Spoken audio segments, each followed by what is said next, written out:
Hey friend, Colin here from Sumthins Recording, and today I'm going to show you the secret to mixing three-part vocal harmonies. We're going to be looking at mixing a set of vocal harmonies here today using EQ, compression, and de-essing on each of the tracks individually, and this is going to make sure that each one of these vocal harmonies can stand by itself, but that they also work together as a cohesive set of harmonies. Before we dive in here though, if you're ready to go a little bit deeper into the vocal mixing process and you really want to start to dial in your EQ strategy, then I have just the thing for you.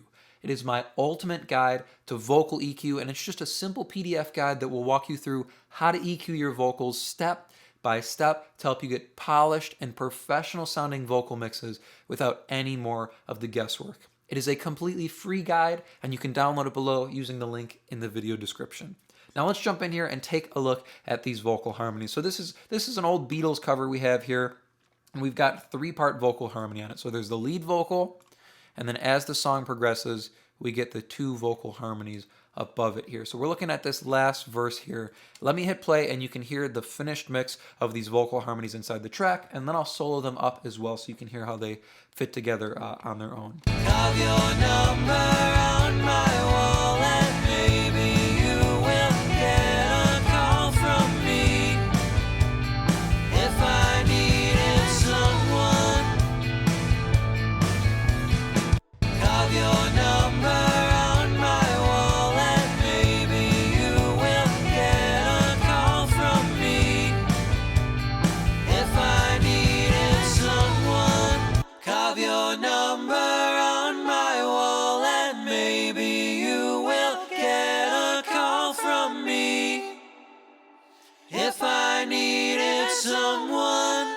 So you can hear that it's a very strong set of vocal harmonies. There's only three voices, but it sits very well in the center of the track here. They're not panned wide, but they still feel big and they still feel powerful. The way we're getting that, the secret to getting these to feel so big and so powerful as a three-piece like this is mixing them all individually like a lead vocal. So if I hit play here again and I mute any of these vocals here, you'll hear that each one of them stands as a lead vocal by itself. Albeit the harmonies are a little bit lower than the lead vocal, but they could still stand as a lead vocal by themselves. So let me hit play here, and I'm going to mute some of these. You can hear how each vocal sounds by itself in the track. Have your number on my wall and maybe you will get a call from me if I needed someone.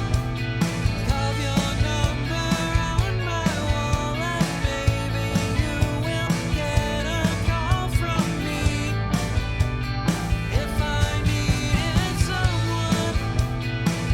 Have your number on my wall and maybe you will get a call from me if I needed someone. So by processing each of these vocals individually as if they were the lead vocal in this track, we can actually park each of these vocal parts exactly where we want them inside the mix, and even just as a set of vocal harmonies, so we can balance them the way we want them together, and they're not going to move all over. We're not mixing these like they're background vocals with just a little bit of processing on the bus. We're actually going in here on each individual track and processing them like they are a lead vocal. So let's look at the first vocal here. This is our actual lead vocal inside the track. So it looks pretty normal processing wise for a lead vocal track. We're rolling off some of the bottom end here, pulling out a little bit of the muddiness here in the low mids around 300 hertz, about 2.5 dB down. And then we've got our two classic boosts up on the top end around 3K and around 8K. So giving it some brightness and some air up on the top end, and then a little bit of shine here and a little bit of energy in the high mids so it'll cut through in the mix. Compression is the usual suspects here, so I'm using the 1176 style compressor here, the FET comp inside of Studio One, and we're doing probably about 7 to 10 dB reduction here on the lead vocal. Have your number on my wall and maybe you will get a call from me if I needed someone. And then at the end of the chain here, we have a multi-band compressor running as a de-esser, so we're only attacking 4K and above here on the multiband, running it like a limiter here, so 20-to-1 ratio, fastest attack, fastest release, and we're pulling it down till it's just grabbing those S's. So the fast attack, fast release means we grab those S's as they get a little bit out of control, we pull them down, we tame them, and then we get out as fast as possible and leave the rest of the high end, the rest of the top end of the vocal untouched here. So we don't harm that nice pretty air that we just got with our first EQ here on the vocal. So that's our lead vocal here. Moving over, let's take a look at our first harmony vocal here. So this is the first higher harmony, and then we have our top harmony with our second background vocal. I'm gonna hit play. You can hear it inside the track here first. Have your number on my wall, and maybe you will get a call from me if I needed someone. So looking at our first EQ here on our first harmony, we're rolling off a little bit more bottom end than we did on the lead vocal because there's less bottom end on this vocal. As the vocal gets higher, we have less bottom end frequencies to deal with here, pulling out a little bit more of the low mid energy than we did on our lead vocal. So we're thinning this vocal out just a touch more than we did on our lead vocal. That way, as we stack vocals, we don't get a buildup in the low mids or the bottom end here. So pulling out about 3 dB at 364 hertz. And then doing smaller boosts up on the top end here. We want the lead vocal to have the most amount of air and the most amount of mid-range energy because it's the one that needs to really cut through all the way through the track. These are getting leveled underneath or layered on top of our lead vocals, so they need less top end energy. And as you go up in the frequency range or as you go up in the vocal range, you get more of this high mid energy around the 2, 3, 4K area. So you need to boost less of it when it comes to mix time here. So we're only doing about a half a dB boost at 3K here and then a 3 dB boost at 8K. So still getting some of that air on the top end and then just a little touch of the high mid energy so it cuts through in the track.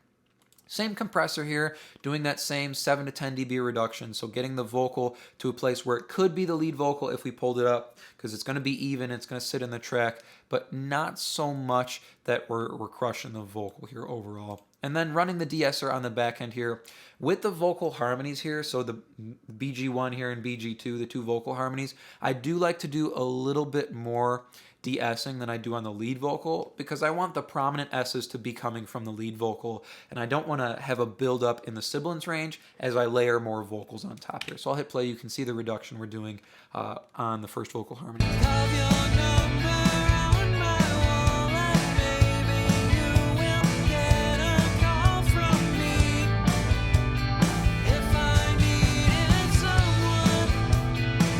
So we're attacking that S on the someone a little bit more heavily than we did on the lead vocals. That's our first vocal harmony. And then here is our super high vocal harmony. You can see pretty much the same processing. We're adding a little bit more of this 3K area than we did on the lower vocal harmony, but you'll hear it's because this one is in falsetto. So let me hit play.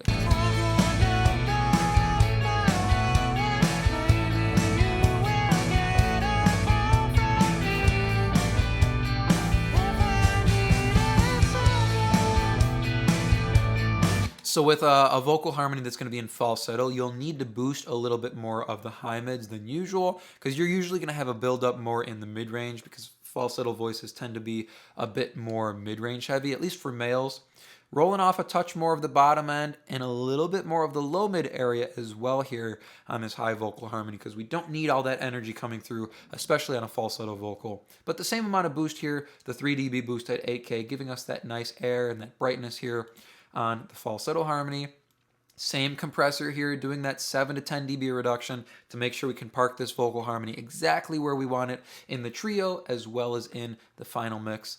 And then same thing we talked about here on the first vocal harmony. I'm doing a little bit more de-essing on the vocal harmonies than on the lead vocal because I want to tame those S's and pull them down a bit more than I did on the lead vocal. I want the main sibilance range to be coming from the lead vocal, and I don't want to have any exaggeration by piling more sibilance range on top here. So that's our high vocal harmony. Now we'll stack them all together. So starting with our lead, and then we'll add them one by one here. Have your number on my wall, and maybe you will get a call from me if I needed someone. Have your number on my wall, and maybe you will get a call from me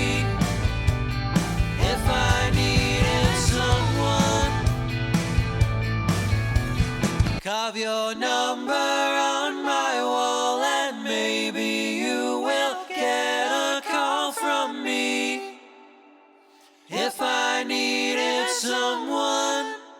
By processing each of these vocal parts individually as if they were the lead vocal, as if they were the prime vocal, we can get them to a spot that they're even, that they're going to cut through in the mix, and as we level this trio of vocals together, we can balance them and put them exactly where we want them, and they're going to stay consistent all the way through this track. I hope that was helpful for you. As I mentioned at the beginning of the video, if you're ready to level up your vocal mixes and really start dialing in your EQ strategy on vocals, then I have just the tool for you, and it is completely free. It is my ultimate guide to vocal EQ, and you can download it below to start creating more professional vocal mixes in less time. Thank you so much for watching, and I will see you in the next video.